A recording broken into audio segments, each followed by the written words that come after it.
Hello everyone, welcome back to my channel. Thank you for watching my previous video. As I've mentioned there, I will be storytelling children's favourite tales, popular short stories. So I want you to follow along as best as you can and guess which story I am telling you. So here we go. Hold on please while I prepare. Okay. Once upon a time there was a little girl who lived in a village near the forest. Whenever she went out, the little girl wore a red riding cloak, so everyone in the village called her Little Red Riding Hood. One morning, Little Red Riding Hood asked her mother if she could go to visit her grandmother. "That's a good idea," her mother said. So they packed a nice basket for Little Red Riding Hood to take to her grandmother. When the basket was ready, the little girl put on her red cloak and kissed her mother goodbye. "Remember, go straight to Grandma's house," her mother cautioned. "Don't dawdle along the way, and please don't talk to strangers. The woods are dangerous." "Don't worry, Mummy," said Little Red Riding Hood. "I'll be careful." But when Little Red Riding Hood noticed some lovely flowers in the woods, she forgot her promise to her mother. She picked a few, watched the butterflies flit about for a while, listened to the frogs croaking, and then picked a few more. Little Red Riding Hood was enjoying the warm summer day so much that she didn't notice a dark shadow approaching out of the forest behind her. Suddenly, the wolf appeared beside her. "What are you doing out here, little girl?" the wolf asked in a voice as friendly as he could muster.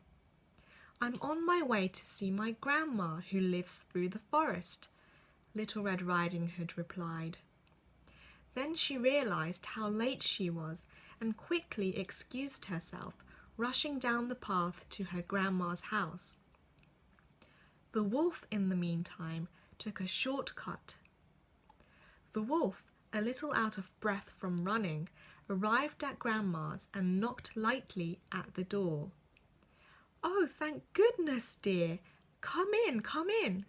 I was worried sick that something has happened to you in the forest," said Grandma, thinking that the knock was her granddaughter. The wolf let himself in. Poor Granny did not have time to say another word before the wolf gobbled her up. The wolf let out a satisfied burp and then poked through Granny's wardrobe to find a nightgown that he liked. He added a frilly sleeping cap and, for good measure, dabbed some of Granny's perfume behind his pointy ears. A few minutes later, Little Red Riding Hood knocked on the door. The wolf jumped into bed and pulled the covers over his nose. "Who is it?" he called in a cackly voice. "It's me, Little Red Riding Hood." "Oh, how lovely! Do come in, my dear," croaked the wolf. When Little Red Riding Hood entered the little cottage, she could scarcely recognize her grandmother. "Grandmother, your voice sounds so odd. Is something the matter?" she asked.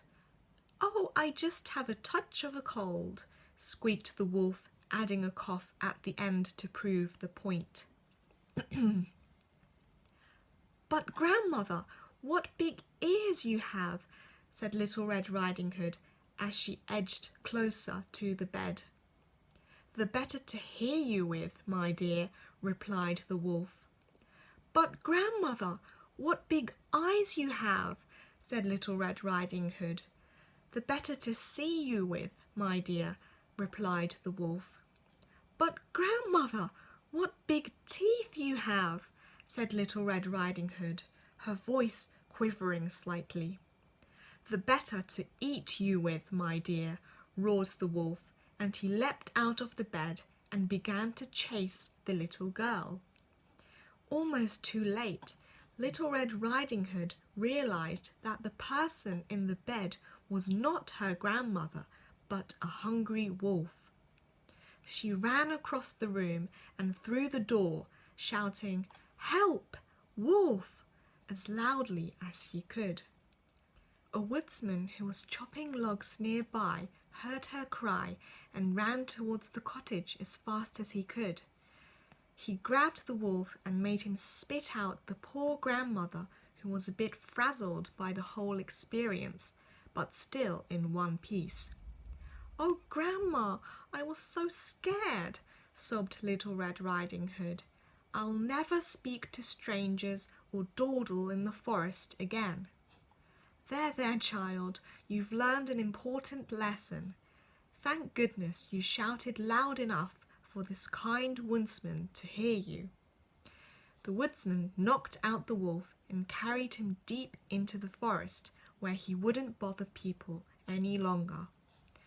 Little Red Riding Hood and her grandmother had a nice lunch and a long chat. Okay, that is the end of the story.